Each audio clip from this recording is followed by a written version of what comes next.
Okay, I wanted to go over the procedures for doing denoising inside of Maya.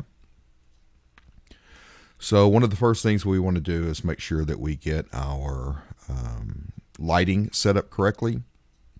And one of the things about the lighting is we have to do is we want to increase our samples.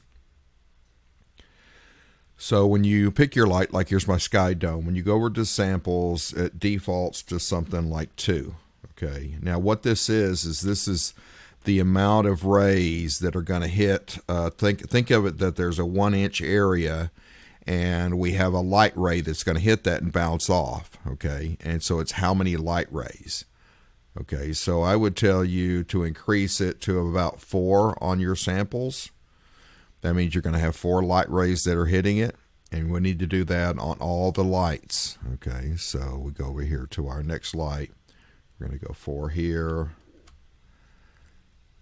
That was my top light. This is my light on the left. I've already got that set for 4, and the one on the right, I've already got that set for 4. So my 3-point lighting system, my cool light that's on the right, my warm light that's on the left, my neutral light that's over the top, and then my skylight are all set to 4 samples. Now you don't need to worry about volume samples, just samples itself.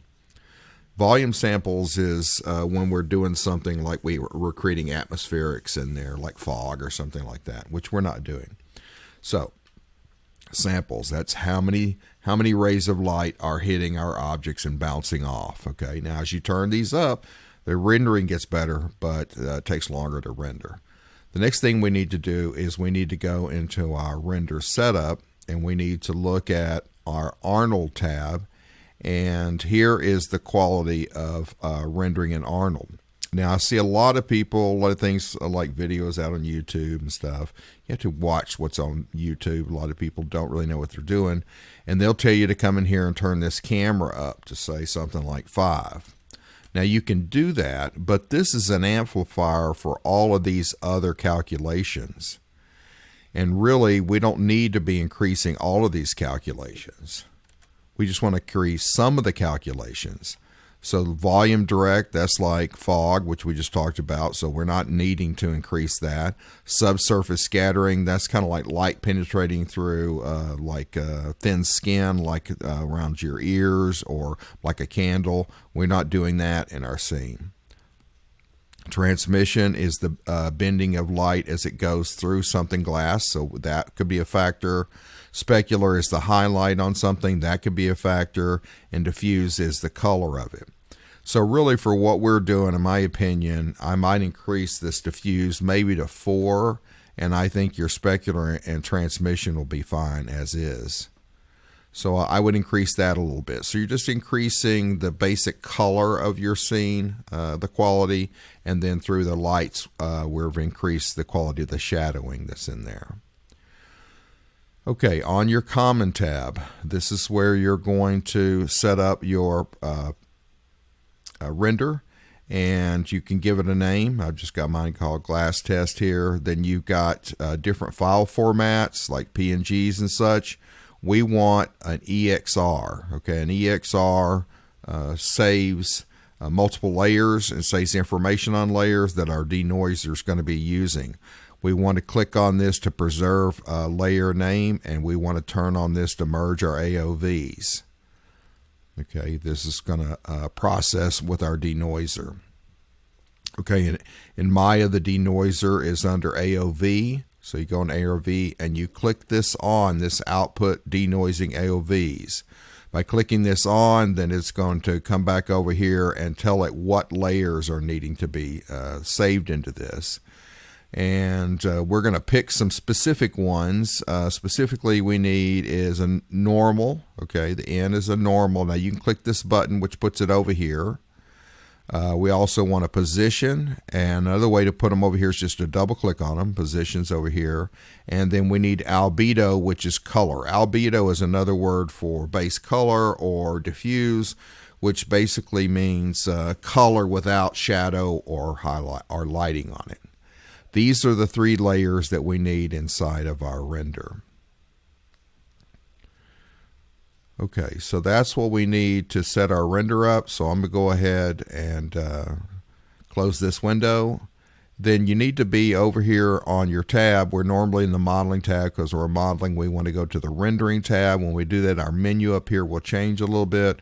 We want to go into this where it says render, and we want to go down here where it says render sequence. And we're going to check this little button right here. Okay, this is going to bring our options up. You need to make sure that you pick which camera it is that you're wanting to render from. I'm rendering from camera 2.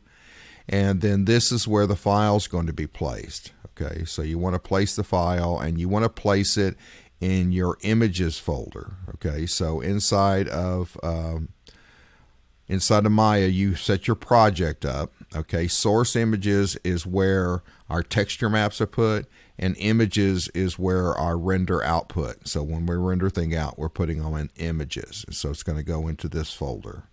So we select that folder, and then it's ready to go, and then I can go render sequence and close, and it's going to be rendering that.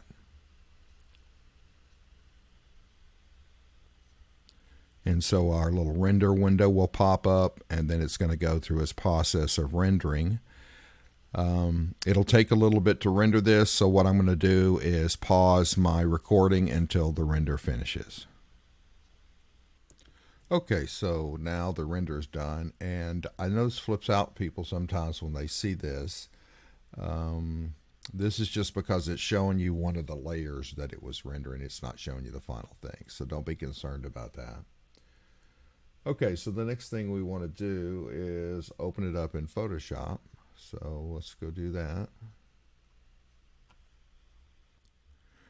But before we open it, what we're going to want to do is run it through the denoiser. Okay, so now the denoiser is going to take that initial render, and it's going to do what's called jiggling, and it's going to be moving around those layers to denoise it, and then we'll bring it in here to Photoshop to make the final adjustments. So to do that, you're going to go into, make sure you're under rendering. You're going to go to Arnold here, and you're going to pull down here to utilities, and you're going to go to the Arnold denoiser.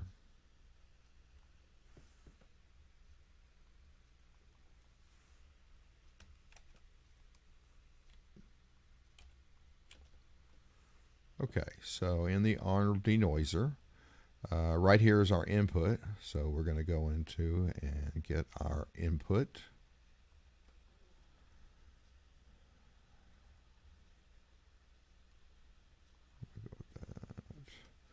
Okay, and then it's going to automatically kick out our denoised version back into that folder.